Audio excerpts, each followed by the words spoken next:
FX Medicine is your gateway to news, resources and information on the safe, evidence-based approach to practicing complementary and integrative medicine. Visit fxmedicine.com.au to sign up for e-news and stay up to date with the latest research, podcasts and industry information.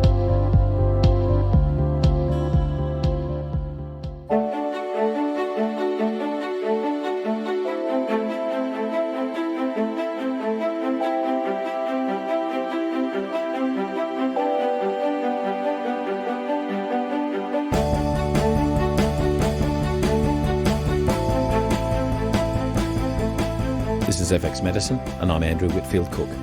Joining me in the studio today is Dr. Robert Buist. Robert has an honours degree in biochemistry and a PhD in medicinal chemistry and pharmacology, as well as degrees in chiropractic and naturopathic medicine. After 8 years in asthma and cardiovascular drug research at Macquarie Uni, and later as a postdoc research fellow at New York State Health Department, he switched his research focus to the newly emerging, at that time, field of nutritional biochemistry and complementary medicine, and is presently acknowledged as one of the founders of nutritional medicine in Australia. He's also been in high demand as a nutritional educator for pharmacists, doctors, chiropractors, naturopaths and other health professionals the world over. This has included the delivery of professional seminars and consulting services, and he's presently on the Bioceuticals Scientific Advisory Board and is a formulator of nutritional products and functional foods.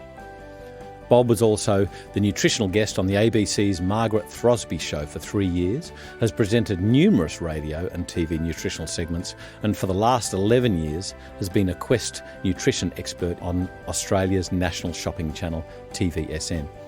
For the past 22 years, Bob has also been Editor-in-Chief of the international quarterly journal Clinical Nutrition Review and is best-selling author of 3 books on contemporary nutrition. And I warmly welcome Bob back to FX Medicine. How are you? Thanks, Andrew. Now, Bob, we're going to be talking today about something quite dear to your heart and has been for many years, and that's the practicalities about the confusion that we experience with the right diet. And we're getting so many confusing messages these days. What I think is interesting is from a population level, you talk about a healthy diet, but that can be very different from a personal perspective.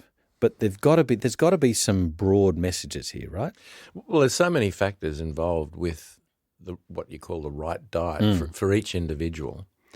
And if we look at their genetics, we look at the environment that they're living in, we look at the population, we look at the country that they're living in. Culture. We look at culture, we look at everything needs to come into this. And yet in recent times, when I say recent times, in my whole life, we seem to have gone through various fads. I mean, I remember when I was young, I was into the macrobiotic diet and we had virtually no protein. We had all the right vegetables and everything and virtually nothing that we really needed for, building our immune system and enzymes and the rest of it. And that sort of migrated right through to we had the Israeli diet and we had the mono diets of one thing and another. We had juice diets, we had, grape diets, we had vegan diets. Recently we've had the paleo diet where obviously there's a lot of meat. At other times... is there? Well... It is changing in the same way that Atkins' diet changed because Atkins started off with a lot of meat and fat and so on, but that's now changing, and I think the paleo diet is changing too. And this is good because it's getting back toward, I think, more of a balance. And can I just say that one of the things that always used to stand out to me when we were talking about what is the right balance and is there a universal diet? How should we put together various foods? But when you look at, say, the Inuit, they eat whale and seal. Now, they don't have and that's it. Fresh fruit and vegetables. And Penguin if you're lucky. Exactly. So, and they don't have heart disease. That used to stand out. Then you'd go through to Africa and you'd have the Bantu, and they mainly lived on, corn, beans, some sort of sweet potato, and they were mainly vegans. They didn't have heart disease. Then you had the Maasai, which were also from Africa, and they lived on blood, milk and meat. basically. They didn't have heart disease. And I'm sorry, I'm infamous for saying this, the Hadza tribe. The Hadza tribe? They're in Africa as well, Yes. the last of the first. They're also famed for having something like 30% of their calories from honey. Right. And they have NAFL diabetes. Exactly. That sounds like Jeff Leach's stuff. That is. Oh, okay. Yeah, he's a very interesting character. Yes. Some good websites. Look, so I guess what I'm getting at is how can all these disparate groups worldwide have such fundamentally different diets and yet they're all healthy? They don't have heart disease. They don't have cancer. And they have, I can remember Burkitt and Trowell talking about a foot or 2 foot long stools. What? Because of the Burkitt and Trowell did the original work on So fibre. we're not talking sitting on stools. We're not talking sitting on fecal matter. 2 foot long? Yeah. And they ate a lot of fibre, obviously. Hell of a lot. A hell of a lot of fibre. You know, I guess what I'm really trying to get to is that there are many, many different ways of having a diet that can lead to wellness and abundant health. Can I put in a point? Propose something? Yes. Each of these cultural populations that you've mentioned, disparate in their geography, didn't have mechanisation or convenience. Exactly. And not only they didn't have mechanisation and convenience, but if you extend from that, they didn't have tins, they didn't have refrigerators, they didn't have processed foods. They didn't actually take their food and try and remove all the fat, and they also didn't add excess sugar. And for that reason, they were eating whole foods. They were eating foods that came straight out of the ground. They were eating fruit straight off the tree. They were getting seals or whales straight out of the ocean. And I think there's a very, very interesting point here. And the point is, if you're not modifying the food by processing it, putting it in tins, overcooking it, and doing things to it, you've got to be a long way ahead in trying to find the right diet. So for a long time ago, I said to myself, no matter what the balance is, we must come back to whole foods. They must be seasonal. And if they're seasonal, it means that you're in an ecosystem that is supplying foods that are relevant for your particular metabolism. Now, in the summer, for example, here in Australia, we have heat waves. You wake up in the morning, what do you feel like for breakfast? Do you feel like a hot plate of oats? No. You feel like having some watermelon or feel like having some fruits and so on. Whereas in the winter, when it's freezing cold, if it's -10 outside, you're going to have something that's hot. You're going to have an entirely different breakfast than something that you've had, when it was hot. So we've got to be Polish breakfast, stodgy food. And so we've got to be more in tune. And also the nutrients that we're getting from something like, fruit. If we're having a fruit breakfast, high in potassium and magnesium, if we're sweating all day, we're actually losing a lot of the things that we might be getting in the local foods. So the other thing is when I was, thinking about what is the sort of diet that we should have, firstly, yes, it must be unrefined, it must be whole, and it must be seasonal for this reason. We're going to get the right sort of nutrition that we need for our ecosystem. So if possible, if it's the middle of winter, don't eat pineapples. I mean, even though we can get them from overseas, quite apart from the energy. I mean, we know that it is an enormous amount of energy to get something from South America and bring it over here and eat it for lunch. So from an ecological perspective, you're actually damaging the planet. Exactly. So they were the first things that came into, what is the right sort of diet that, we should be on. Just backtracking a little bit, if you're talking from a scientific perspective, what's really nice to have in a study is something like a control group or at least a comparator group. And going back to these cultural populations with their dietary intake. There was a very famous study called the Pima Indian study. Do you remember that one? Yes, yeah. And they compared the Pima Indians that lived in northern Mexico and southern California. And so Southern California had the mechanisation, the processed foods, a lot more convenience. I wouldn't say they're highly affluent there, but over the border in Mexico, they were extremely low socioeconomic, hard workers, physical labour, but a very high carbohydrate diet of unprocessed foods. And if you look at the health effects of that, north of the border, almost 100% diabetes. South of the border, NAFL. Interesting, isn't it? Yeah. Yeah. So it gets back to that seasonal variation and raw food diet. Now, what I've got to ask you, though, is that's lovely. And I have friends who really concentrate on a raw food or a whole food diet, I should say. But what about you go out? What about the 50th birthday? What about, oh, gee, that champagne's lovely? How do you practically manage this stuff by being, quote unquote, a little bit bad without having deleterious health effects? Well, you're talking to a flawed human being. So Me too. Sorry, you too. I have always said to my patients, we have 21 meals a week. 3 of them, go for it.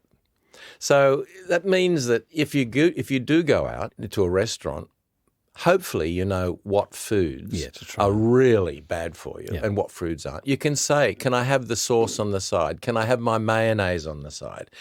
Can you not put this on? Can we just have them aside? So there are ways of getting around it. And depending on whether you want a high protein, high meat, high fish or whatever it is, or you want lots of vegetables and that, I mean, you can just ask for it if you go to the right sort of restaurants.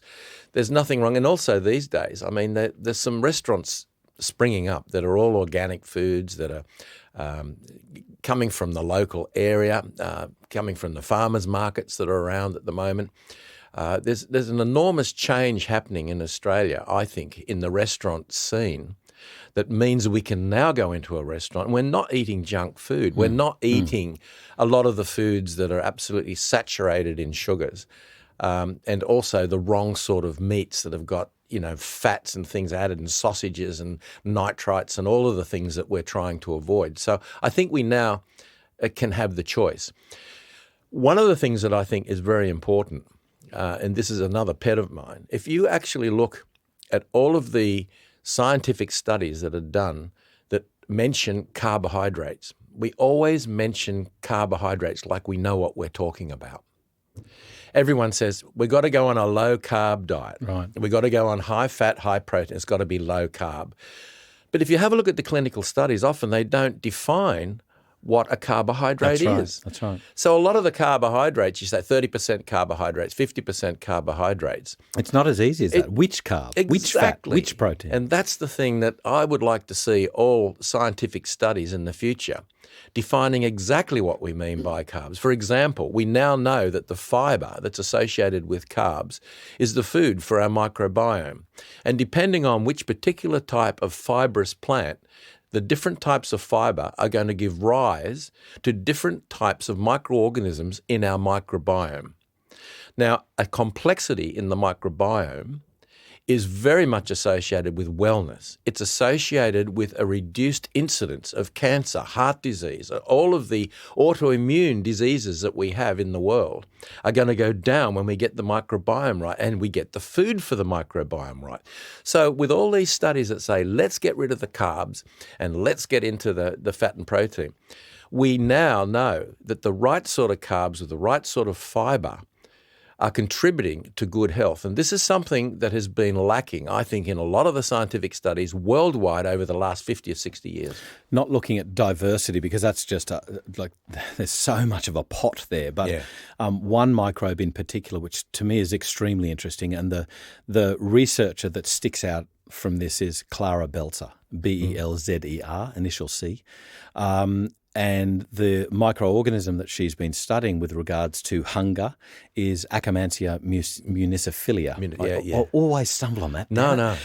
Muciniphila. Mucinophilia. It's mucinophilia. Mucinophilia. It's mucin and liking. Yeah, forgive me. No, that's right. So Akkermansia mucinophilia.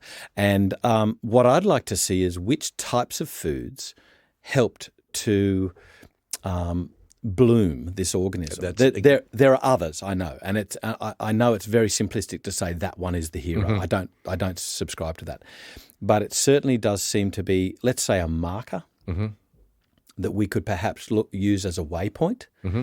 And I'd love to see some further works looking at which types of foods, which types of fibres helped to grow this organism in human guts. Well, it's interesting you should say that, because the last two conferences I went to, one in Budapest and just a couple of months ago in Vancouver, Yep. guess what the organism was that they were talking about? Oh, that really? was so important. Yeah.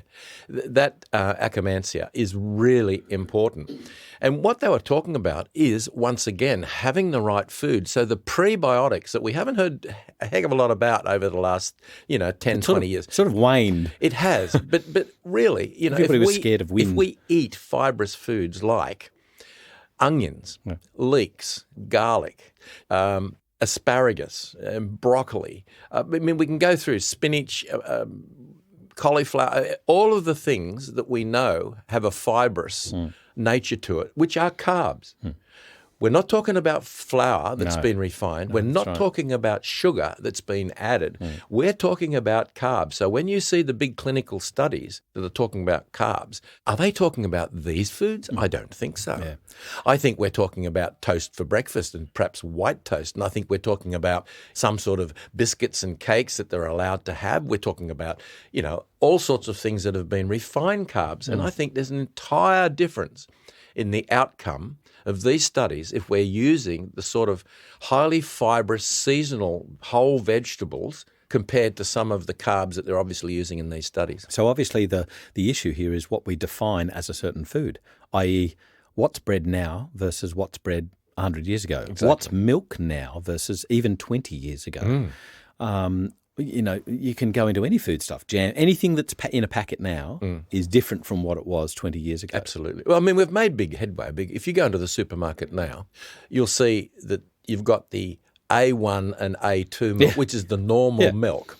And yet my dad, who's an old farmer from England, used to say, oh, no, you always have the Jersey cow. Exactly. Speaking in a Somersetian accent. But anyway. But just to get onto that, the A1 milk is entirely different to the A2 milk. And now I notice that some of the supermarkets, some of the home brands are saying contains A1. Yeah. Of course it contains A1. Every cow contains A1 except for the Bos indicus, which is a special strain of cow, and I think you're mainly Jersey, as you pointed out. And the A2 milk actually does not have casomorphine. And a lot of these peptides have been responsible perhaps or contributing toward diabetes and ischemic heart disease. And that's why a lot of people are now drinking A2 milk. Remember when it first came out, they were on the shelves, reaching the expiry date, came from New Zealand, I think, the original A2 corporation. But the whole thing left, it went down. There was no sales at all simply because nobody knew what it was. I remember giving lectures around Australia on A2. Now you can buy it in just about any supermarket in Australia. Absolutely. So getting back to what you said, yes, there's been a fundamental radical change in the way supermarkets are now keeping up with science. Before you couldn't buy A2 milk, now you can. And the same happens with breads. You mentioned breads. Can you remember when you were a kid, you'd walk down the aisles of a supermarket, it was all white bread. And in fact, they were spraying with fresh bread spray. Oh, really? Yeah, they had a spray that smelt like fresh bread. So you walk along and you go, I'll have some of that, thank you. It was all white bread, had no fibre or anything. Yeah. Only now you can buy an enormous variety of different high-fibre breads that's got quinoa, it's got spelt, it's got all the different seeds and grains, and it's just quite amazing what's happening. But Alessio Fasano painted this picture for me, and it really rang true, and that is that the pressure of providing for the masses is making us ferment even the good breads in a far quicker time. So the yeasts have to work with, I think they rise it in 2 hours now, whereas before it used to be 6-8 hours. Right, yeah. So 20, 30 years ago, it took 8 hours, 12 hours to make a loaf of bread. Now it's taking 2. Yeah. And what that does is decrease the time that the yeasts have to act on the proteins of wheats. And so this is where potentially this, use the word allergenic, let's say sensitivity to wheat, is increasing. It may not be the wheat per se. It may be, again, how we're stuffing up the manufacture of food to provide for everybody who wants that food. Yeah. Tomatoes are tasteless. Try and find a strawberry that has that full flavour. I think we've got to get back to, and I'm not saying have a farm, but I think part of this issue, and it's got to do with immunological tolerance, is at least have some part of your garden, part of your porch, if you live in a unit, that has herbs, veggies, some veggies. And I think you put your finger on it when it comes to fermentation too. If you come into our household, everything's fermenting. I mean, the whole kitchen is bubbling. You'd think that witches were running it, because we love ferment. Sandor Katz is the guy that came out here a little while back into Australia. He came to Sydney and he was talking about fermentation and how since we've had tins and refrigerators and things, we've stopped fermenting. But fermentation is where all these microorganisms are just so important. Yep. So when you're getting back to Fasano's work, I mean, really, it's a combination of maybe the gliadin, which is one of the components of gluten, together with the microbiome. I mean, you've got to have the right microbiome. So if you've got fermented foods that's coming from all the local produce and you're fermenting it through the winter rather than, I mean, I'm not saying we don't use refrigerators, but we can still ferment things. That way we're getting the biodiversity or the diversity of the microbiome, which is already together if you're not having gluten and you're not having gliadin. The gliadin, as we know now, is very it's a bad thing for most people, but some people handle it better than others. Yeah. And it depends on your genetic makeup as to which way it goes. But the combination of having the right sort of probiotics and the right sort of fibre to feed the microorganisms in your bowel and keeping certain things out like gluten, you're going to have an entire different bowel. That lower bowel is going to be acidic. And if you have an acidic bowel, you're producing acetate, propionate, butyrate, and that way the leaky gut is not going to happen. And unfortunately, by not doing that, by having gliadin and by having the dysbiosis, which is the wrong sort of bugs in the gut, we are overexpressing zonulin. And with an overexpression of zonulin, of course, we open up the floodgates and these large macromolecules get in, trigger the immune system. And of course, this is where Fasano has done such amazing work because the whole autoimmunity is now opened up. We now understand a lot about diabetes type 1. We understand rheumatoid arthritis. We understand MS, Sjogren's. I mean, you can just go on because we now have the means, I think, at our hand to actually control the dietary intake, the food for the microbiome and the type of bugs that we're eating. We mentioned the fermentation. All of these things, I think, should be considered when we're considering what sort of food, what sort of diet we should be having. No matter where we are in the world, we should be considering these things because of some of this new research, which we can now put into action. Barring the Inuit, which really do not have the facility to grow green foods on that bare, frozen landscape, every other culture on Earth, at least the ones that I know, have a base in vegetables. Yep. Indeed, if you wanted to talk about the picture child of health for a healthy diet, it would have to be the proper, and I use that in bold, the proper Mediterranean diet, which does not include a lot of pasta. No. But it includes... All meat. Thank you. But it does include a basis of a wide variety of vegetables. But importantly, this social interaction, a reducing of stress hormones, a time to chew, allowing your body time to chew and digest and imbibe and intake these foods and drinks to nourish our body. So I guess where do you go with something like a Mediterranean diet for a population? It's said that the Mediterranean diet is really the healthy diet that we should be adhering to, but then we've got these things about, well, okay, how do you answer the HADs of them? How do you answer these other... You know what I do? I mean, having been in practice for 30 years, one of the first things I ask my patient is, what sort of diet do you have? I mean, if I was to say to you, look, you can have a steak with some eggs and some bacon, or you can have some fruit salad, or you can have a salad. What do you like What to do you eat? like? Yeah. Just try and find out. I mean, we don't have their genome. We haven't got it in front of us. But by what they tell you, I mean, some people would not think of having anything that's highly fatty and for breakfast like bacon and eggs and some chops or something like that.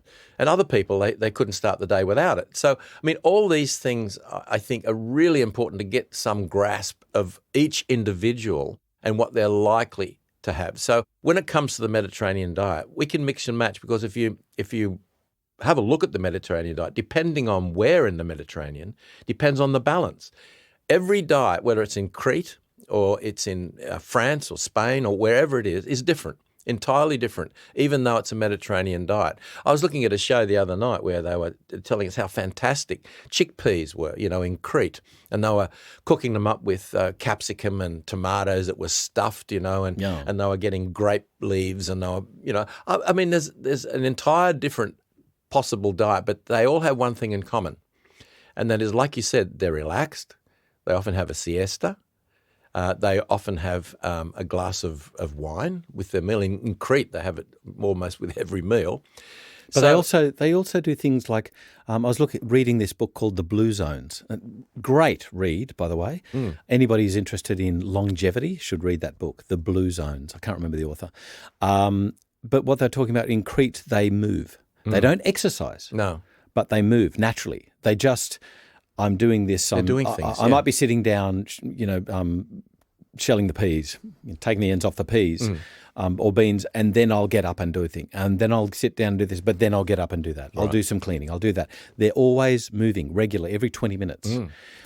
And that influences the microbiome, we now find. So there's this whole interaction of it's not just what we eat, it's what we do. Yes. It's what we think. It's how we eat, how fast we eat. Yes, and to what extent does the siesta how have we an rest? Influence? Thank you. Resting. Yeah. I mean, all very important. I agree with it, and I think that's why when people say we should all do 10,000 steps a day. Now, in a city like Sydney, for example, where we are, it's very difficult, if you're working hard to try and do the movement that you're talking about.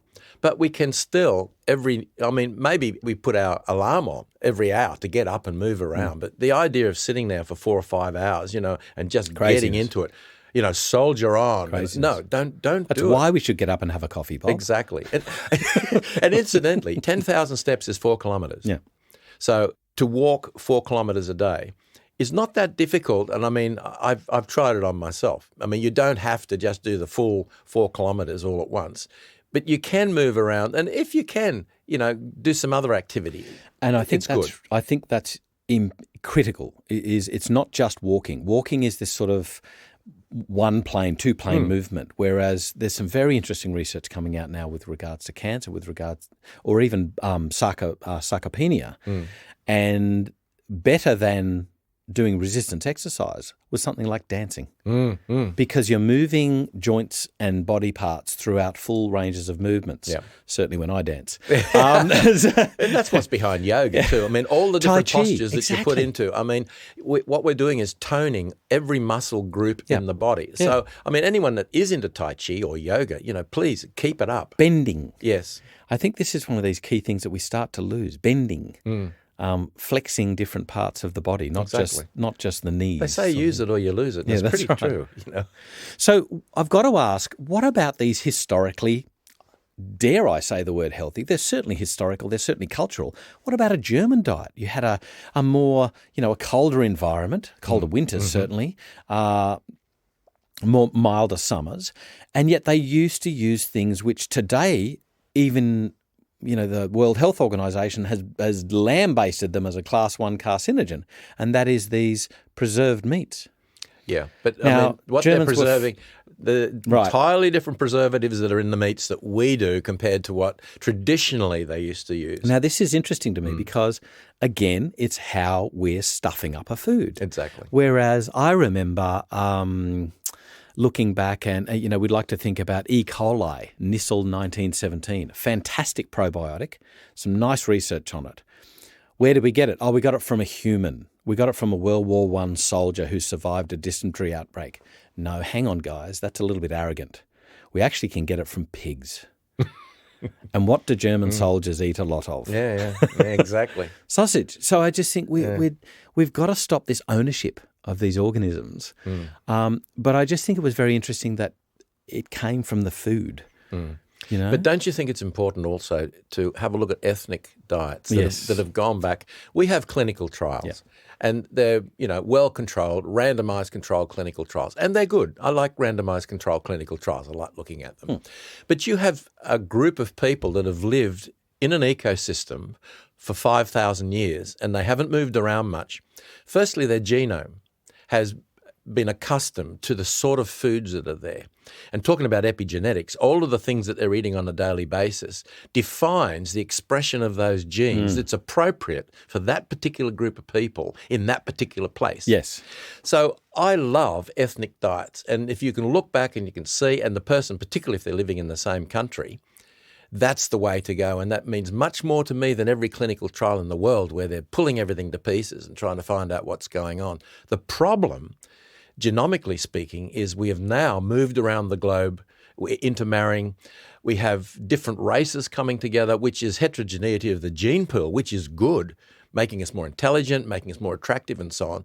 But when it comes to actually trying to define what the right sort of diet is, whereas we knew before, if we went back 3,000 years, we don't really know now what the genes are that are responding to what in our environment. And that's where a lot of the confusion. So not only are we preserving foods, we're modifying foods, and we better get rid of the fat in our foods. So what do? We have high sugar foods. So all the low-fat foods in the supermarket that you get out there are packed with sugar. No cholesterol. Exactly, no cholesterol, but it's now got sugar. And I mean, this has brought us into an entirely different realm because we've talked before on lipoproteins and how that they are now being modified by the foods we're eating. So the fats and the sugars that we're eating on a daily basis in the modern Western diet are changing the lipoproteins. Now, a good way of looking at this is LDL is a risk factor for heart disease. Total LDL. Total LDL. I like to look at LDL as a rich plum on a tree versus a prune. Now, they're both LDL, right? The whole plum and the prune. The shrunken little prune is equivalent to small, dense LDL. This is the risk factor. The lovely, fluffy, big plum is the good LDL. This is not such a risk factor. This is okay. Now, what happens is when that plum is associated with a high sugar level that we've all had in our diets for I don't know how many years, together with some of the highly oxidizable vegetable oils, seed oils, for example, that oxidize really readily, you've got the ApoB, which is around the LDL, which is actually binding it and is able to recognize the actual cells in the blood vessel and it takes the fats in. That is oxidized. And it's usually the lysine residues, and the sugar glycates it. Now, as we have HbA1c, which is a good indication of your sugar level over a long period, say 3 months, we also glycate our LDL. And when we glycate the LDL and the fats are also oxidizing, we end up with the prune. Now, that prune, when you go and get your pathology tests, unless you know whether your LDLs are prunes or plums, you know nothing, absolutely nothing. And this is the fight. This would be interesting for me to talk to a really, really, really old GP, past retirement age, when they didn't have LDL, HDL trigs. They had total cholesterol, that's it. And then they found, there's subfractions. But now there's this huge resistance to look at the subfractions of the subfractions. Yeah. And I go, guys, come on. Yeah. You can see, there's this functional difference. There's a study that sort of looked at this regression analysis, and they basically negated the effect of the small, dense LDLs, which is that to me, it's just like a way of regression upon regression upon regression until you end up with nothing. To me, it's a trollop of a study. It's like, come on, guys, there's a difference there. You know what the pathology is. You know that it's oxidized LDL that migrates under the tunica intima of the artery. Why are you not grasping this? I don't get this.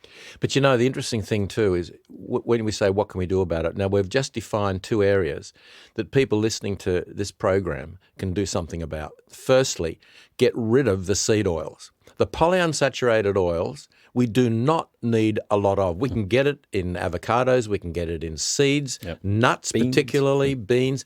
We've got a lot of. I mean, if you eat corn on the cob, you're getting corn oil, but it's corn on the cob. So forget this idea. I think the message is we should be eating the plants. We should be eating the whole plants, and it's the same with fruit. If you want to get some sugar, eat a whole piece of fruit. You're not getting anything like the 16 teaspoons of sugar in 600 mils of a soda. So what we can do is, yes, get rid of the sugar.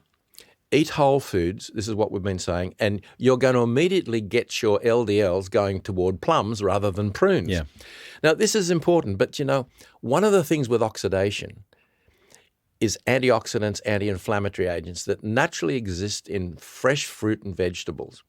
Now, if you have a look at LDL that's healthy, and I'm talking about the plum, not the prune, the plum has tocotrienols, tocopherols.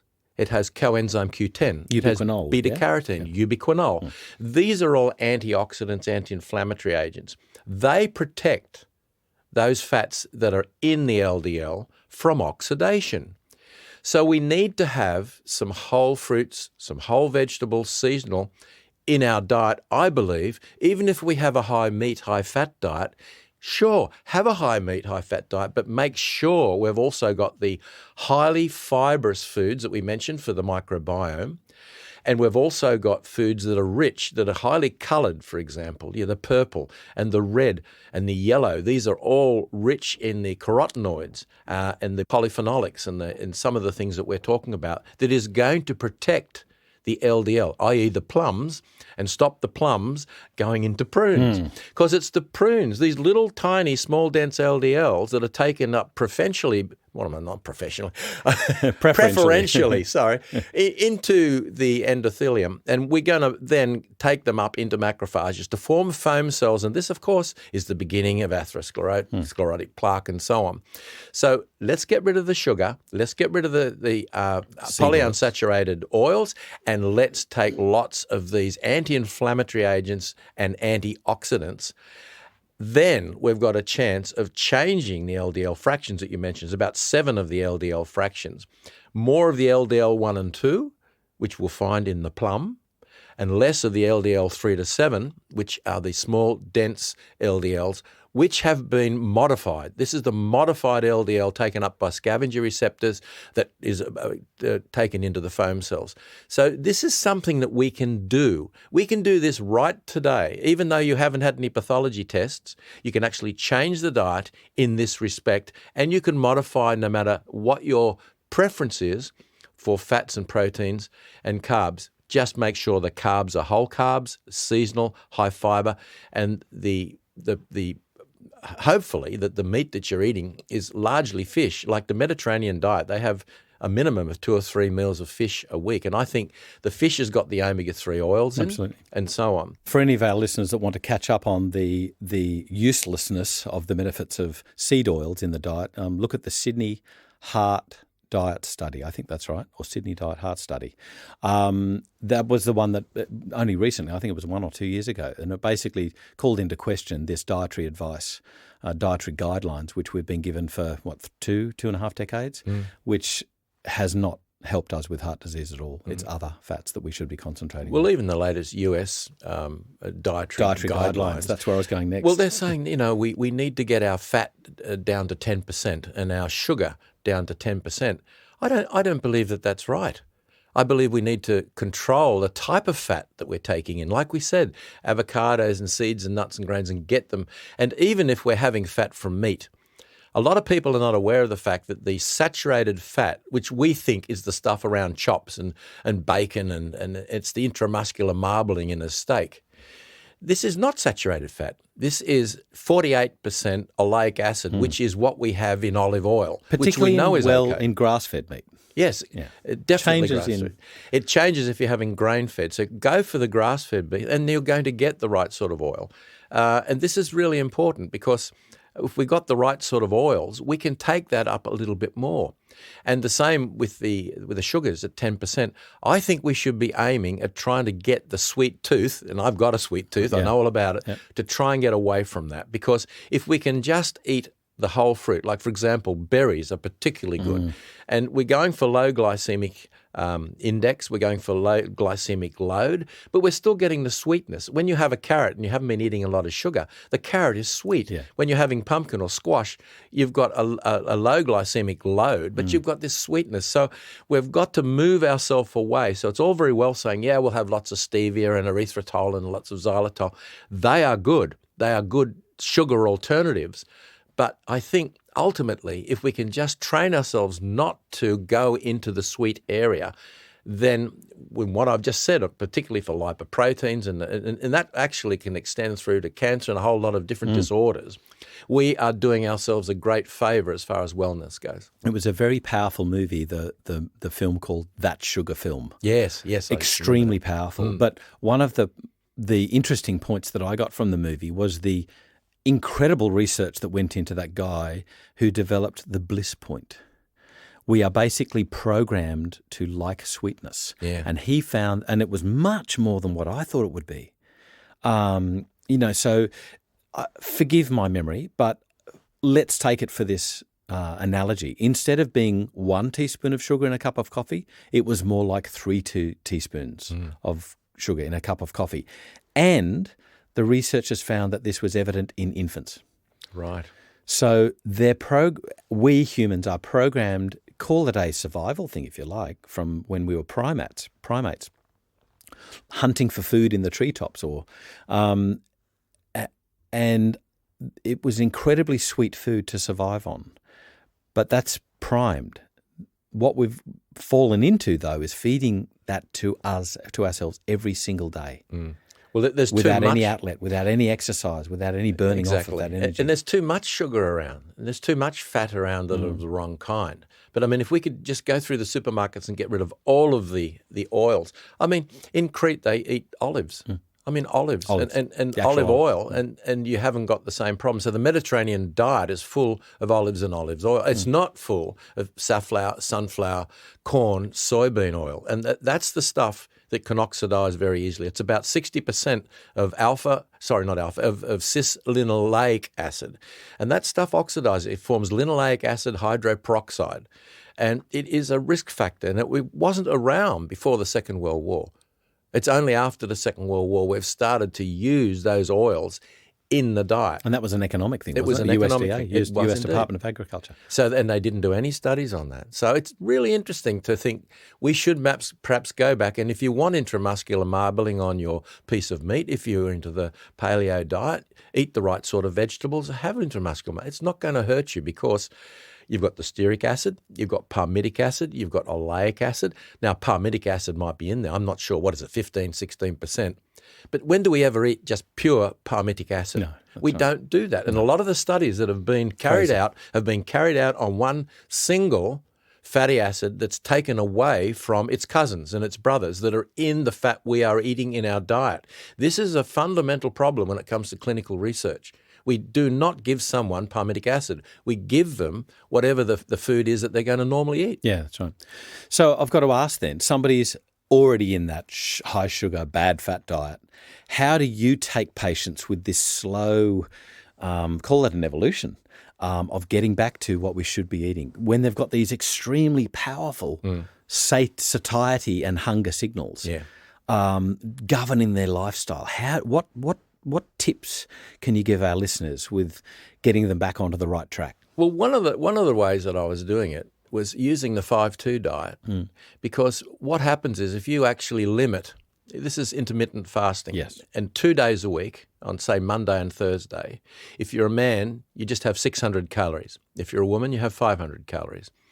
And you knock down the amount of food that you're eating on those days to the 500 or 600 calories. And over the week, you've knocked the total calorie load down, but you haven't signaled your body that, hang on, we're going into a drought. We better hang on to our fat tissue. So what happens is, firstly, insulin-derived growth factor goes down. And maybe it's 28 and it comes down to 15 and so on. So you are going to lose body fat and you are going to go into the direction of weight loss. So there's such obesity in the world at the moment. Absolutely. This is one way of getting a different way of controlling the diet. Now, instead of just eating anything you want, which is in the 5-2 diet, I wouldn't do that. I would actually eat good food that we've been talking about on this program. So on the 5 days that you're eating anything and as much as you want, eat good foods. But the other day, still cut the calories down, because we do know most people are addicted to something, and particularly foods. You're addicted to sugar, you're addicted to fat, you can be addicted to bread, you can be addicted to something, and I think people can relate to that. So to get out of that addictive, firstly, you've got to want to do these changes. You've got to want to perhaps lose weight round the middle.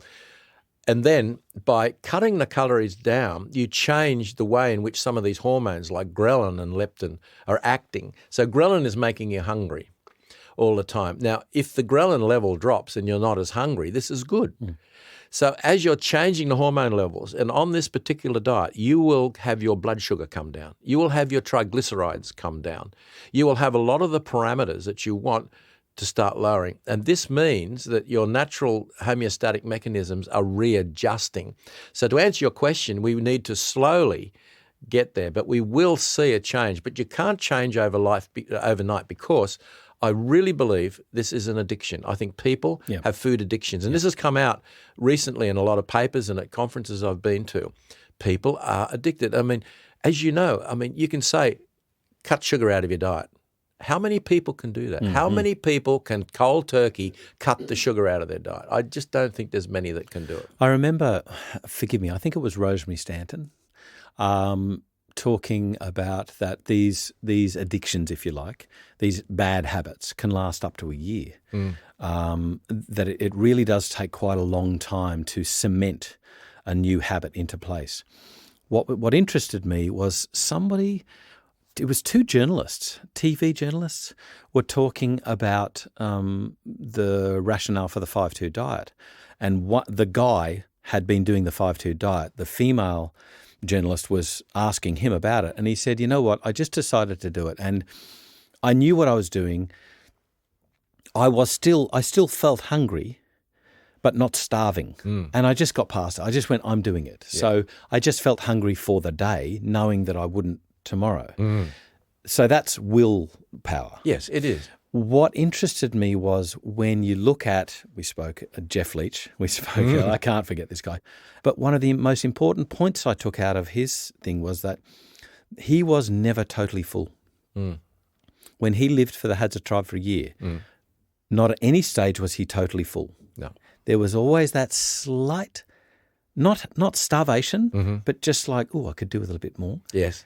And that in itself is a powerful mechanism for, call it healing, for normalization of hunger hormones, of blood sugar, of receptors, of how we maintain a homeostatic mechanism with regards to our diet.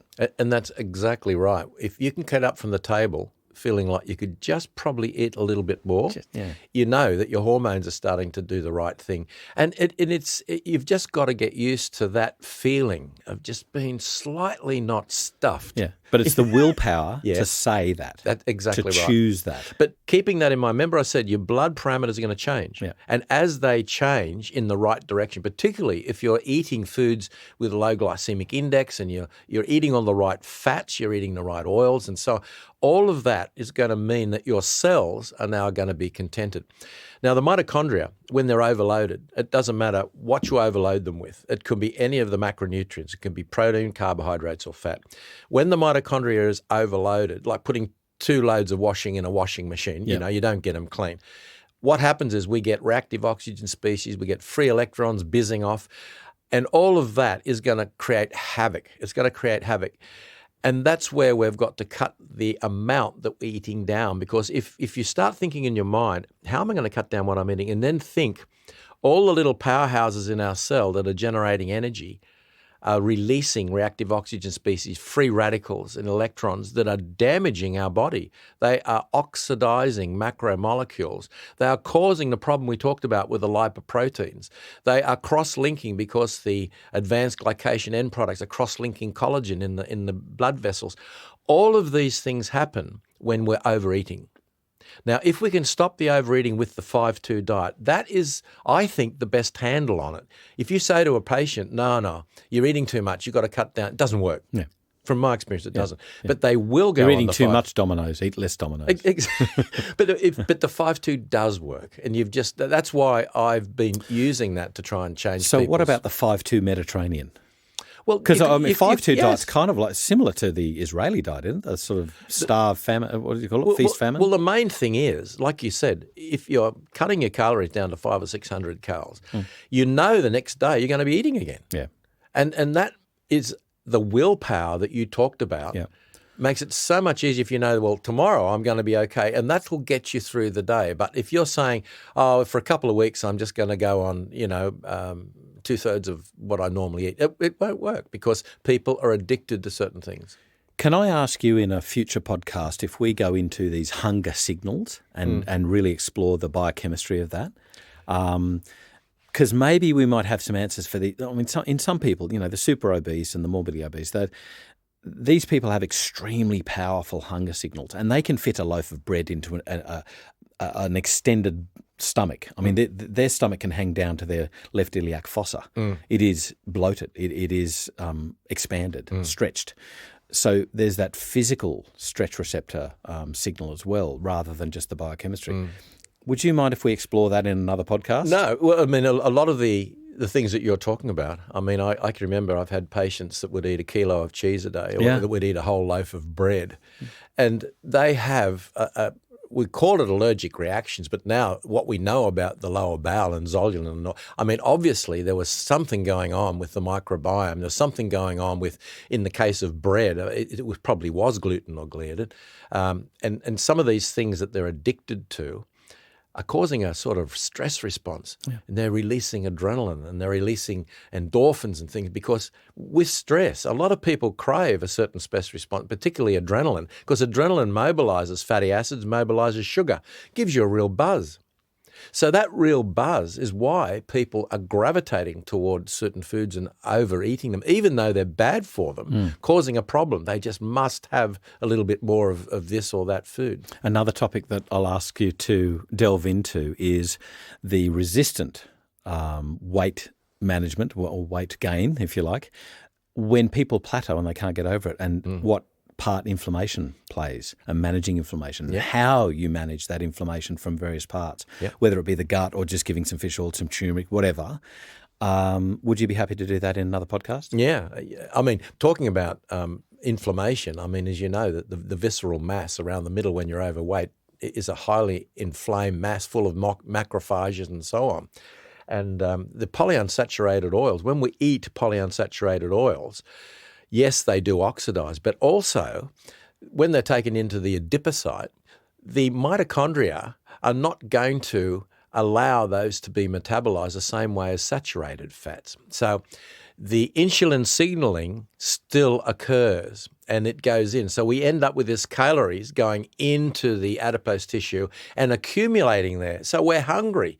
While we accumulate polyunsaturated oils like safflower oil, corn oil, and also the glucose is going into it. So this is a bad situation. Energy that you can't use. Yeah, so we've got to change that by changing composition of our Bob, diet. I've always loved the how you can tie in the biochemistry with the patient in front of you, and it's always well, I don't mention biochemistry with the patient, I can tell you. No, but you do. I mean, I've learnt from you for so long. And you've always done that. You've always made me question things that I thought was right and changed and looked into why things were happening. But today, thank you for taking us into why these dietary choices are so bad for us, and indeed what we can do to change them in ourselves as well as our patients. So I thank you so much for joining us on FX Medicine today. It's a pleasure. And the best diet is an individual diet. This is FX Medicine, and I'm Andrew Whitfield Cook. If you're loving our FX Medicine podcasts, please don't forget to share us with your colleagues, family and friends.